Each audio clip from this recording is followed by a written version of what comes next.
بہت بڑے مفسر پرائیویٹ میں وقت لگا رہے تھے. یہ بہت پرانی بات ہے، سن 87-88 کی بات کر رہا ہوں میں. تو وہ وقت لگا رہے تھے. اس زمانے میں ان کا دورہ تفسیر بڑا مشہور تھا.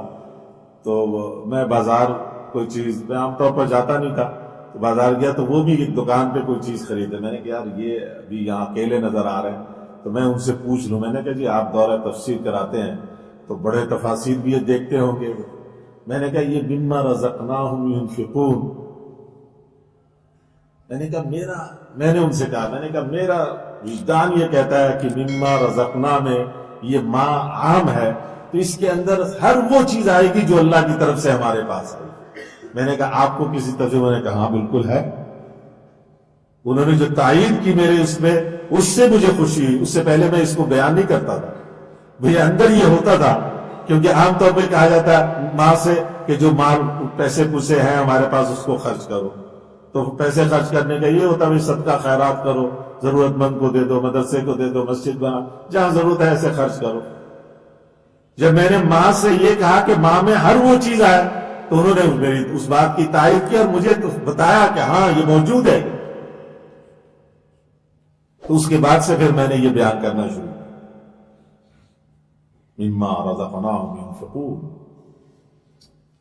امام قرطبی نے بھی کچھ اس کی طرف اشارہ کیا. اس میں ہم کمزور ہیں. ایمان بالغیب میں تو کچھ نہ کچھ ہے. اقامت صلاۃ میں بھی چلو درستگی نہیں، لیکن پڑھ تو رہے نا. لیکن مما رزقناہم ينفقون، اس میں معاملہ بڑا کمزور ہے. اب کہو گے یہ تبلیغی مولوی ہے ونڈی، اب اس نے اپنا سودا بیچنا ہے، دیکھو کہاں لے آیا میں دیکھ کر.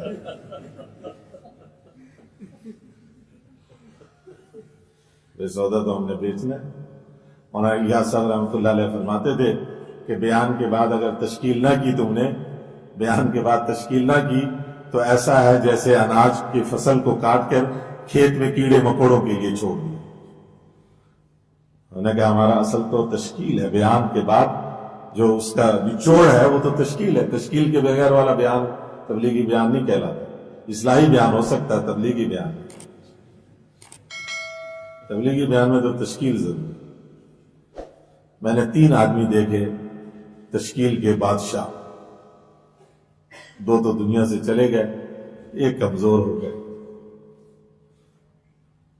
مولانا محمد احمد صاحب باورپور والے، وہ ممبر سے ہلتے نہیں تھے.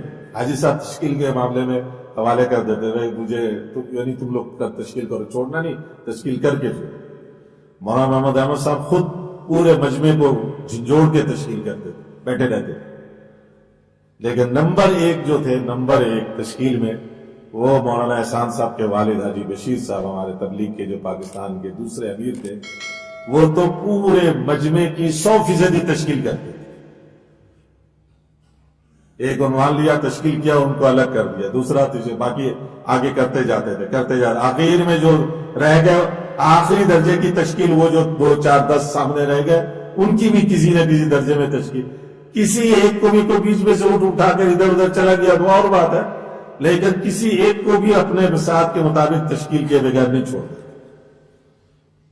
نمبر 1 پہ وہ تھے، نمبر 2 پہ مولانا محمد احمد صاحب، اور نمبر 3 پہ مولانا احسان الحق صاحب. وہ آئیں گے انشاءاللہ، کراچی اجتماع آ رہے ہیں. لیکن ضعف، کمزور. ابھی ہمارے ساتھ ڈھاکہ میں تھے، بنگلہ دیش بھی تھے، بینکاک میں بھی تھے. اپنی بیماری اور کمزوری کے، وہ ان کا زمانہ چوبن کا، وہ بیان کا مجمع ہل کے رہ جاتے. ہم نے وہ دیکھا. میں شرجانی پڑھتا تھا، جماعت میں گئے تو میرا رکھ دیا بیان. مولانا ہمارے ساتھ، مولانا احسان صاحب. مولانا کا روب اتنا تھا طلباء پر کہ مدرسہ اور گھر کے درمیان، مولانا کے گھر سامنے اور مدرسہ تو وہ تھا میدان، تو کوئی آڑ نہیں تھی. مولانا جی گھر سے نکلتے، طلباء یہاں مدرسے میں بالکل سیدھے ہو جاتے، اور ایک دم سے آواز آتی، جا الاحسان فر الشیطان، جا الاحسان فر الشیطان.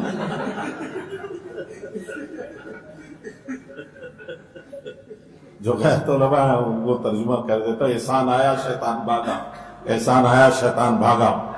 طلباء ایک دم سے نا آہستہ کہ سب سن لیں، سب کوئی بھی کیوں سب کو طلبا کو یہ یقین تھا، خیال نہیں، یہ یقین تھا کہ مولانا کی نگاہ اتنی تیز ہے کہ وہ گھر سے وہیں سے یوں دیکھ لے کے بتا دیں گے کون کس طرح بیٹھا ہوا تھا اور کیا کر رہا تھا۔ اس لیے سب ایک دم نظریں نیچے ہو جاتی تھی اور کوئی اوپر نہیں دیکھتا تھا، اور آواز یوں طلبا میں بیچ میں آواز چلتی تھی، جاء الاحسان فر الشیطان، احسان آیا شیطان بھاگا۔